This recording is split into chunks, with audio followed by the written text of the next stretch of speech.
This is a bonus tutorial. I'm going to buzz through a quick way you can play this song in drop D tuning as more of a solo acoustic and vocal version. John Fogerty sings way higher than my vocal range is comfortable doing.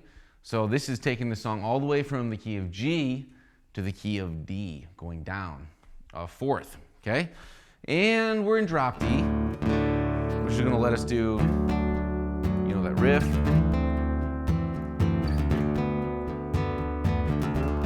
All right, I'll demonstrate some of this, and then I'll just do the intro and then a verse and a chorus, and then I'll kind of tell you what I'm doing, and then I'll even go over a way we can play the bridge, all right?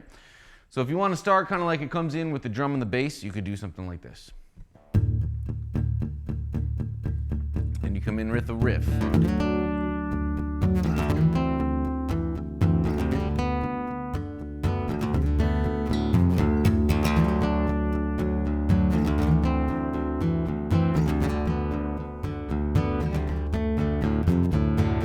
Some folks are born ready to wave the flag.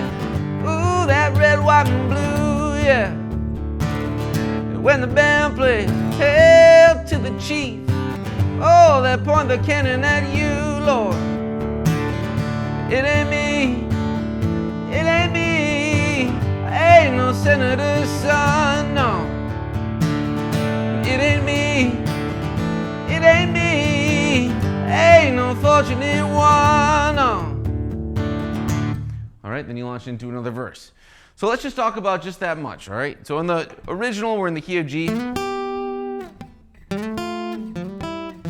We can get those exact same intervals in the key of D by doing it here.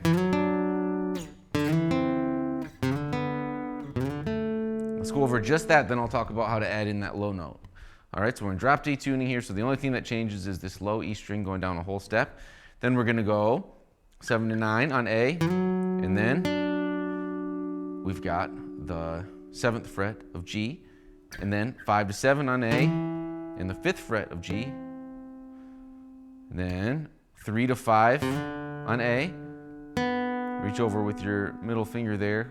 That's the 4th fret of G. Then we're gonna switch and pointer finger 3 to 5. And then 7th fret of D. And then if you want to, you can go and catch the other guitar part there too, which is just 3. You can kind of do 3, 3, 3 with a little quarter bend and then back down. Now we're just gonna add in, you can kind of like that, you know, like I was saying, if you want to imitate the bass and the drums kind of doing this to start, you're just getting a palm mute, flush your right hand on your strings, low 3 strings only, and then so important notes here. On that downstroke, I'm striking both this low string and the A string, and then the G string, and this D string's muted, and the B string's muted. So now I have a wide margin. I can hit both those strings and they're not gonna ring. Same thing here.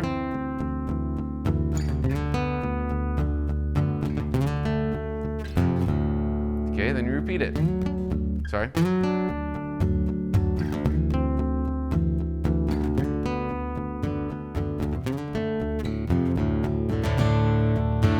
And then I'm gonna play kind of really all downstrokes. I think I wasn't even really thinking about my strum pattern when I was just singing there, but it's probably safe to just do all downstrokes. That's what the rhythm guitar in the original recording is doing too. I'm playing this kind of D5, which is open, open, open, 2nd fret, 3rd fret, mute the E string. And then this variation on a C chord, you can think of this one, but I thin it out a little bit. And you could play that, no problem. That's starting on the A string, 3, 2, open, 3, 3. But even if you just thinned it out like I was doing and played 3, mute the D string, open G, 3rd fret of B, and then G. That's what it would sound like if you played your standard G, right? But we're in drop D tuning, so we gotta make an adjustment. And we'll play a G like this, which is 5 of the low string, mute the A string, open D, open G, 3rd fret of B, mute the high E string. And you can just do 1, 2, 3, 4, 5, 6, 7, 8, 1, 2, 3, 4, 5, 6, 7, 8, 1, 2, 3, 4, 5, 6, 7, 8, 1, 2, 3, 4, 5, 6, 7, 8. And you're gonna do that twice. Now for the chorus, we're gonna add one chord in. And sometimes you saw me a leaving this sus on here, but it needs to be an A chord, and that's open A string, then bar 2 2 2. And if you're on this D, you can leave that and it's kind of an A sus, and that doesn't sound bad either. All right, that would be open 2 2 3 of B, E the high E string. But then the chord progression for the chorus is just going to change by that one thing. It ain't me, it ain't me, I ain't no senator's son. It ain't me, it ain't me, I ain't no fortunate one. All right, and that's the form. You can use that verse form and that chorus form every time we get to a verse and a chorus. There's also a cool way, to play that bridge part. In the original version, it's...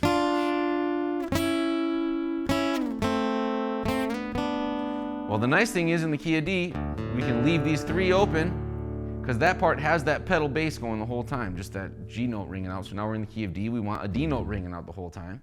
And we can do those same intervals up here.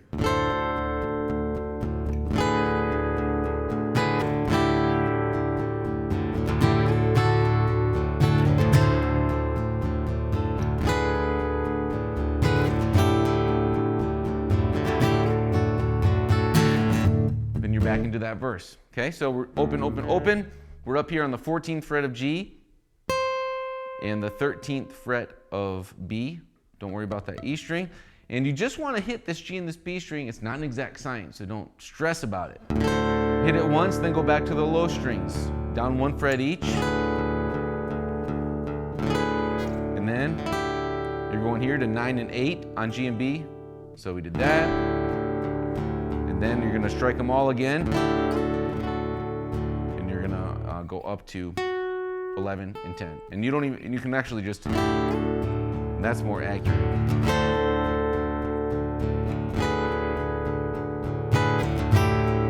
Just one strum here, then you're back into that third verse. All right, and that's all you really need to get through this whole thing on this solo acoustic version. And again, this is, if you have a little bit higher voice than mine, you can put a capo on and do that same thing all the way up the neck. But for me, that's about as high as I can comfortably sing this song in a 3 or 4 hour set for my voice. So hopefully that's helpful for you.